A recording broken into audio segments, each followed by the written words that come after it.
Smart24, driving business.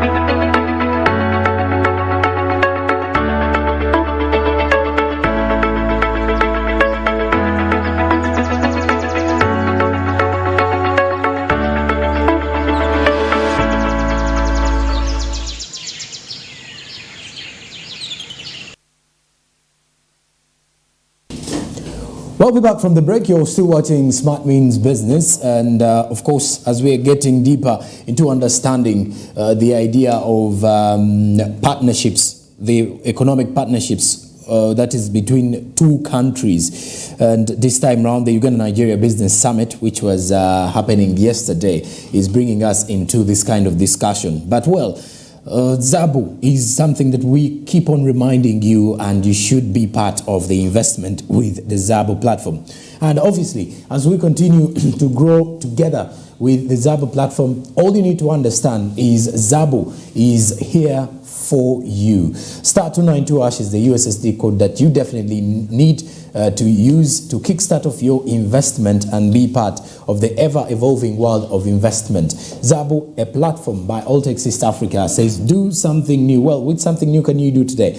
Invest in government bonds and securities and make sure that you grow into the ever-evolving world of investment. ZABU, my money, my future. Alltech East Africa, do something new. Markets open at 8:15 a.m., close at 3:15 p.m., fully closed during the weekends and on public holidays. Well, Andrew, when you look at the fact that we look at ideas of exploring opportunities. Now, yeah, this is quite, actually, I saw this quite very important. Remember, we are on the move to, to take a look at the African Continental Free Trade Area, where we see countries trading amongst themselves. And, in most cases, such regional markets succeed depending on the relationships, which are, can I say, which are built amongst two nations, amongst different nations. It's like for any success, you can't have an organization succeed once there are wrangles amongst the people in the organization. So for us to see the success of all this, so such initiatives are quite very important. And Nigeria is in West Africa, we're in East Africa, and now that's quite a good bridge, West East Africa.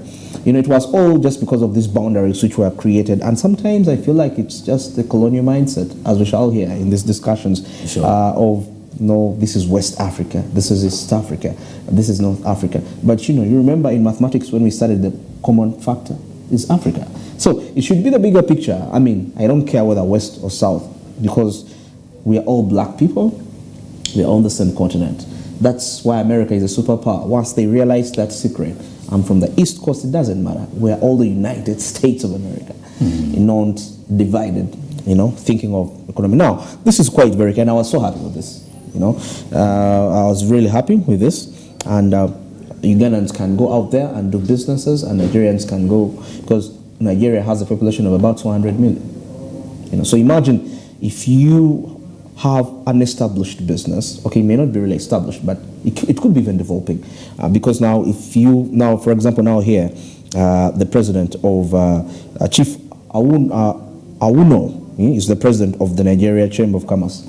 Nigeria-Uganda Chamber of Commerce. That we see that if Ugandans if they can pass through Olive Chugongo, the president of the Uganda National Chamber of Commerce, then connect to them, there is a way they can even help in terms of building up businesses to match the market of Nigeria. Because you need to understand, we are talking about exports, because the value of what you put out to another country will be determined by the extent at which it's solving the problems of that country. So those are all key factors. That information, we share information, we know what does it work, what do Ugandans want.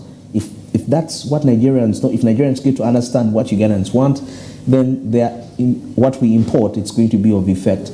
If we know what Nigerians want, then our exports towards them are going to be quite of value, and it will be fostering great economy. So once this market comes in, the African Continental Free Trade Area, there are, of course, countries in Africa which have great ties with Nigeria when it comes to trade. And if Nigeria is aware that I have a friend called Uganda, they really do good products. You can also buy them. So it's way bigger than just Uganda and Nigeria. Okay. It's way and obviously now we go on ground this time around to understand what really happened yesterday during the Uganda-Nigeria Business Summit. If you look at our statistics of trade, it's very little. So the purpose of this forum today is to inform Ugandans and Nigerians that we can do business, that we can open up. You know, this. I think this is actually to do with the colonialists who decided this is West Africa and this is East Africa, and you find that there isn't a lot of interaction between the countries, but that gap is being breached, particularly when we are going to implement the continental free trade area. Yes, you see, every country has SMEs. For example, even in America, the biggest bunch of the economy is contributed by SMEs. So it's not only Nigeria or Uganda who have SMEs, but at different levels. Yes, it's true the cost of finance is costly, but these are things we have raised even different for us, and we are working on them. It's a working process. It's an ongoing. Because you see, when you are borrowing the money, you are borrowing from somebody who's trying to make money, right? So, but we are, I'm sure you've seen this several times, that whatever we had for us, we talk about the cost of doing business, particularly for the SMEs, which actually find that they die in their infancy due to the expense of finance. But it's a working process. We're opening up doors for you. We are, you see, in business, dissemination of information is very important. Without dissemination of information, sharing information, you won't know. But this is one of the services that we give to our business people to share with them their actual opportunities in Nigeria, the opportunities in Uganda. This is one of the services that we provide. As for affordable finance, we talk to government. You've seen it. We will talk to Parliament. That is, like I said, an ongoing process. But as for information, we do that all times, and this is one of them, and I'm going to be continuing to do more. Because you see, somebody, I think it's your ambassador who says lack of information. So we are bridging that gap by doing what we are doing today. Our basic activity is to promote economic, social, and cultural integration of the two countries. What have just started. Because when there is no information, there is nothing you can do. But with information, you know, going out from Nigeria to Uganda, Uganda to Nigeria, SMEs will begin to spring up. We want to promote trade. When we say trade, we are not talking of trades that go through the ship or whatever. You have a small capital. You can buy a small thing that you know, if you get to Nigeria, you are selling it. And if you do more turnover, you are making good money. And the same also from Nigeria to Uganda. So we want these two people to trade among themselves. We want these two people, trading is not just about goods, there is also services. If you look at your televisions, most of the time, you see a lot of Nigerian music, Nigerian films. It's making so much of impact. These services can as well be exported into Uganda. Ugandans can go to Nigeria to learn the act of filmmaking, to learn the act of music making, and collaborate among themselves. If you have the Nigerian market, you are done. 200 million people. So you find yourself making a lot of money, effortlessly, because the market is there. So what we are now doing is to bring in the government to do their own part, to finish the policy framework for a good relationship. That's what we are doing. That's just what has just started. And I'm very happy it's going on well. You too can attest to that. The two catchwords in there, good and then relationship. So when you look at the fact that you're maintaining a good relationship with who? A country, a fellow country like Nigeria. I should say for the Nigerians in Uganda, we've got some of a huge understanding. Most of the Nigerians in Uganda, I should say, are not big in regards to investment, but they've been able to add most of the things when it comes to Uganda's private sector. The Nigerians are some of the people who actually are affording the most expensive, luxurious apartments in Uganda. Besides that, there are some of the drivers behind the digital economy, because we all know, we all hear of these stories about the fact that Nigerians are so good when it comes to tech and, of course, e-commerce. Though also, on the other hand, they are known for being good scammers and the fraud and everything. Yeah, very true. So, but there's a lot we can learn from them positively. And also, besides that, when you look at Uganda's Nigeria Business Summit, we've been having these summits. And the summits are with different countries coming exactly all through. And it all comes back. This is the factor. There is something called two nations. For example, two presidents. The ambassador comes in and they meet and they sign trade deals. But I think it's way deeper if you observe it away from the macro perspective. But if we break it down to the micro perspective, whereby actually the bigger factor here is it's not really among the leaders meeting and they make trade deals. Well, that's good for the macro side of it. But now, looking at a normal Ugandan, where you're going to benefit, there is the aspect where they mention about information. Information is very important. Do you know you can be a small business and you can actually do trade with problems in Nigerians who are also, they may not be big businesses, but they may be also SMEs. Through this information, through such, such clinics, getting to, such summits, you get to meet the different people, you get contacts, you get information. That's the bigger factor, like for a trader right there, when such events happen, look for where you're benefiting as a person.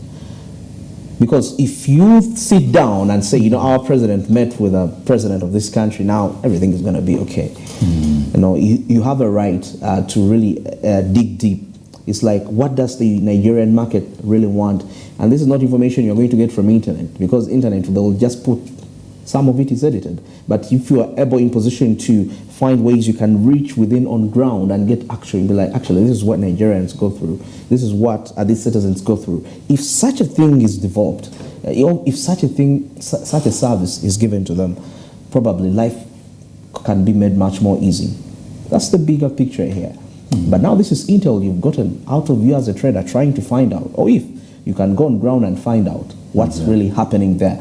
Other than depending on, because when you made that statement, we've had quite lots of summits.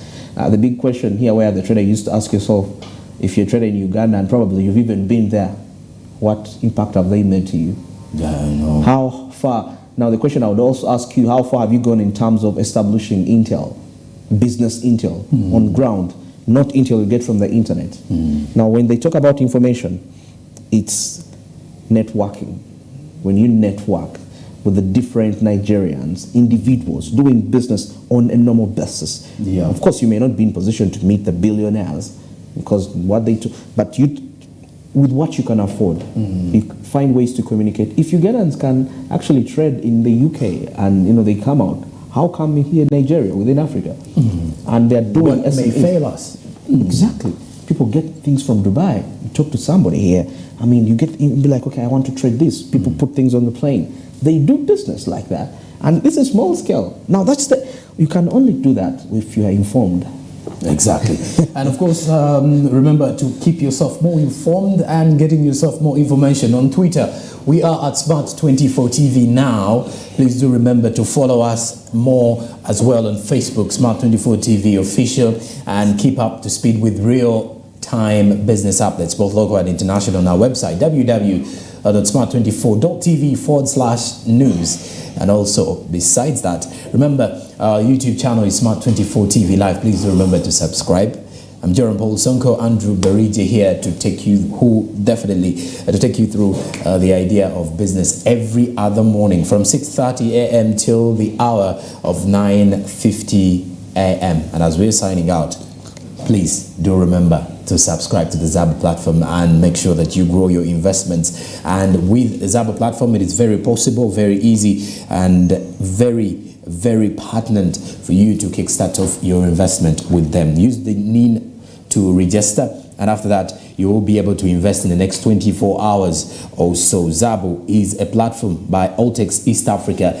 and it's reminding you to do something new. With something new can you do today? Invest in government bonds and of course other securities available. Zabo, my money, my future. You've been a wonderful viewer of Smart24 TV's SNB this morning. Coming up after that will be Financial Markets with Anthony Sebale. That is at 10 a.m. So keep it locked here to understand more of the financial market space as we give you more details coming up. Good morning.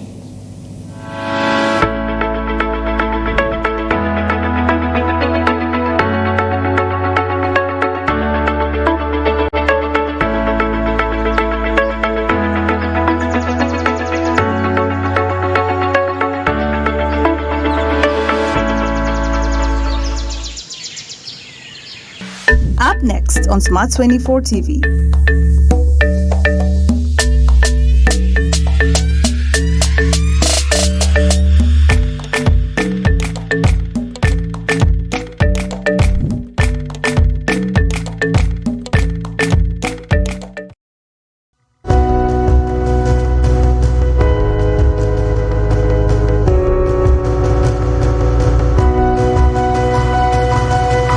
Smart24, driving business.